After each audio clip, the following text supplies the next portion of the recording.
السلام علیکم ورحمۃ اللہ۔ ہم اپنے سیشن کا اگلا حصہ انشاءاللہ مکمل کریں گے۔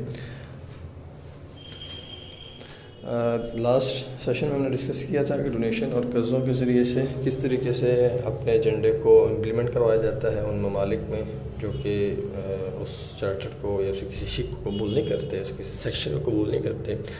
ہم اپنا پوائنٹ نمبر 4 دیکھتے ہیں کہ ملکی سیاست میں افراتفری اور انتشار پیدا کر کے اور مذہبی افراد کو استعمال کر کے کیسے اپنے ایجنڈے کو تکمیل تک پہنچایا جاتا ہے۔ تو اس میں ملکی سیاست پر اثر انداز ہو کر اور اس میں کیسے اثر انداز ہوا جاتا ہے، ایسے افراد خریدے جاتے ہیں جو کہ سیاست میں جن کا امپیکٹ ہوتا ہے، ملکی سیاست میں جن کا اہم کردار ہوتا ہے، اور ان کے ذریعے سے بلیک میل کروا کے ان کے ذریعے سے اپنے ایجنڈے کو کی تکمیل کو ممکن بنایا جاتا ہے اور حصول اپنے مقاصد کے حصول کو ممکن بنانے کی بھرپور کوشش کی جاتی ہے۔ اسی طریقے سے مذہبی فرقہ وارانہ فسادات کو پیدا کرنے اور کھڑے کرنے کی کوشش کی جاتی ہے کہ کچھ ایسے افراد اور گروہ پروجیکٹ کیے جاتے ہیں، کچھ ایسے لوگ ملک میں بھیجے جاتے ہیں جو کہ بظاہر تو اسلام کا نام لیوا ہوتے ہیں لیکن وہ ایجنٹ ہوتے ہیں اور وہ مذہبی منافرت پیدا کرتے ہیں، ملک میں مذہبی انتشار پیدا کرتے ہیں، فرقہ وارانہ اختلافات کو ہوا دی جاتی ہے اور اس کے بعد اس طرح کا ایک سچویشن حالات پیدا کر دیے جاتے ہیں جس کو بظاہر ایسا معلوم ہوتا ہے کہ اس کو کنٹرول کرنا بہت مشکل ہے اور حالات کنٹرول سے باہر ہو رہے ہیں۔ تو جب یہ صورتحال بظاہر پینٹ کی جاتی ہے، پیدا کی جاتی ہے، اس طرح کی صورتحال اور اس طرح کی فیک صورتحال کو سچویشن کو کریٹ کرنے کے بعد پھر UN اور اس طرح کے ادارے انوالو ہوتے ہیں اور انوالو ہونے کے بعد پھر وہاں پہ اپنے ایجنڈے کی تکمیل کے لیے، اپنے ایجنڈے کو لانے کے لیے بھرپور کوشش کرتے ہیں اور اس کوشش میں بہت حد تک کامیاب بھی ہو جاتے ہیں۔ اور اسی طریقے سے 5واں پوائنٹ تعلیمی نصاب کے ذریعے، تو تعلیمی نصاب ایک اہم کردار ادا کرتا ہے نوجوانوں کی ذہن سازی کے لیے، اور نوجوان اس نصاب کو پڑھنے کے بعد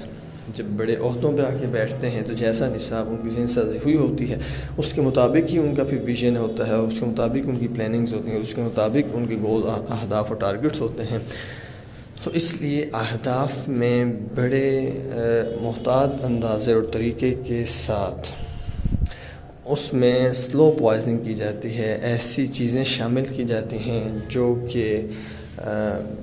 UN کے منشور کے مطابق ہوتی ہیں، منشور پہ لانے کے لیے ذہن کو تیار کرتی ہیں اور اس ملک کے عام عوام یا اس ملک کی آئیڈیالوجی کے خلاف ہوتی ہیں، لیکن وہ بہت زیادہ شوگر کوٹڈ وے میں دی جاتی ہے اور بہت زیادہ محتاط اور بڑے سائنٹیفک وے میں وہ چیز دی جاتی ہے نوجوان نسل کو، نصاب کے ذریعے سے، لٹریچر کے ذریعے سے، کتابوں کے ذریعے سے۔ اور جب وہ نوجوان وہ پڑھ کے اوپر آتے ہیں، سیٹس پہ بیٹھتے ہیں، عہدوں پہ بیٹھتے ہیں، تو ان کا ذہن اسی انداز میں سوچتا ہے جس انداز میں یہ عالمی کفریہ ادارے چاہتے ہیں کہ یہ نوجوان سوچیں، تو وہ اسی انداز میں سوچتا ہے، اسی انداز میں دیکھتا ہے، اسی اینگل سے ایک بات کو سنتا اور سمجھتا ہے۔ تو نصاب بہت مرکزی اور بنیادی کردار ادا کرتا ہے ذہن سازی میں، تو اس کو بھی ٹارگٹ بنا کے لانگ پلاننگ کے کو مد نظر رکھتے ہوئے پوری کی پوری نسل کو وہ ایک خاص انداز میں استعمال کرتے ہیں۔ تو اس لیے یہ بھی ایک مرکزی کردار ادا کر رہا ہے اس وقت عالمی کفر کے ایجنڈے کو تکمیل دینے کے لیے۔ اور ہمارا جو چھٹا پوائنٹ تھا وہی کہ انسانی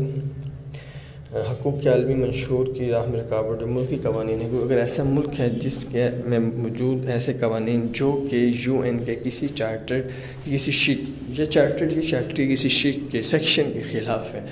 تو ان قوانین کو ختم کرنے کے لیے ان کے اوپر اعتراضات اٹھائے جاتے ہیں، بے بنیاد اعتراضات، بے بنیاد اشکالات اس کے اوپر اٹھا کے بے بنیاد پروپیگنڈا کیا جاتا ہے، اور پروپیگنڈا کرنے کے بعد ان قوانین کو قابل اعتراض بنا دیا جاتا ہے۔ اس ملک کے عوام کی نظر میں، اس ملک کے خواص کی نظر میں، اس ملک کے باشعور طبقے کی نظر میں، اس ملک کے پڑھے لکھے اور ایلیٹ کلاس کی نظر میں اس قانون کو قابل اعتراض بنا کے اس کو بھرپور طور پر ختم کرنے کی یا کم از کم ترمیم کروا کے بے اثر کرنے کی کوشش کی جاتی ہے۔ اس میں بہت حد تک عالمی کفری ادارے کامیاب بھی ہوئے ہیں۔ اور 7واں پوائنٹ عالمی برادری کا پریشر۔ تو وہ پریشر کیسے ڈالا جاتا ہے؟ اس میں اقتصادی، معاشی اور سیاسی پابندیاں لگائی جاتی ہیں، تجارتی اور اس کے علاوہ جو تعلقات ہیں ممالک کے آپس میں، یہ پابندیاں لگا دی جاتی ہیں ایسے ممالک کے اوپر یا ایسے ملک کے اوپر جو UN کے موقف کو قبول نہیں کرتا، اس کے چارٹر کو قبول نہیں کرتا، اسے کسی سیکشن کو قبول نہیں کرتا۔ تو ایسے عالمی برادری کا پریشر ڈال کے، پابندیاں لگا کے اس کو زبردستی منوایا جاتا ہے، اپنا چارٹر، اپنے اصول، اپنے ضوابط اور اپنا نظریہ اور اپنا عقیدہ اسے زبردستی منوایا جاتا ہے۔ اور اس انداز میں بہت سے ممالک اب گھٹنے ٹیک دیتے ہیں، جھک جاتے ہیں، اور بہت کم نہ ہونے کے برابر کچھ چند ایسے ممالک جنہوں نے اس کے باوجود بھی ان تمام چیزوں کو سمجھ کر مقابلہ کیا، تو پھر ان کے لیے اور بھی بہت سے طریقے جو کہ بہت زیادہ خطرناک تھے وہ ان کے لیے استعمال کیے گئے، ان کو جھکانے کے لیے، اپنا منشور بنوانے کے لیے۔ اور بہت سو کو تو نہ ماننے کی وجہ سے ان کے ملک کو ہی توڑ دیا گیا، تباہ کر دیا گیا، ان پہ جنگ مسلط کر دی گئی، اور ان کو نشان عبرت بنانے کی کوشش کی گئی تاکہ آئندہ کوئی بھی ہمارے خلاف کھڑا نہ ہو، ہماری بات کو ریجیکٹ نہ کرے۔ تو یہ کچھ بنیادی طریقے تھے جو عالم کفر UN کی پشت پناہی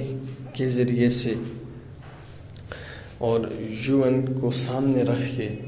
اپنے مقاصد کا حصول ممکن بنا رہا ہے، اس کے لیے کوشش کر رہے ہیں۔ انشاءاللہ اگلے سیشن میں ہم دیکھیں گے کہ UN کی کون کون سی ایسے سیکشنز ہیں جو کہ ناموس رسالت کے خلاف ہیں، جو کہ ناموس رسالت کے خلاف استعمال ہوتے ہیں۔ اور یہ جو آپ کو 7 میں نے بنیادی پوائنٹس بتائے، یہ تمام طریقے پاکستان میں UN نے استعمال کیے ہیں ناموس رسالت کے خلاف، ناموس رسالت کے خلاف ذہن سازی کرنے کے لیے۔ اس کے اوپر انشاءاللہ موقع ملا تو آپ کے سامنے کیس اسٹڈیز شیئر کی جائیں گی کہ کس انداز سے انہوں نے ہمارے ملک میں کن کن افراد کو استعمال کر کے، کن کن ذرائع کو استعمال کر کے ناموس رسالت کے خلاف ذہن سازی کی اور رائے عامہ ہموار کرنے کی ناکام کوشش کی ہے اور کر رہے ہیں۔ انشاءاللہ اگلے سیشن تک کے لیے اجازت دیجیے۔ السلام علیکم ورحمۃ اللہ۔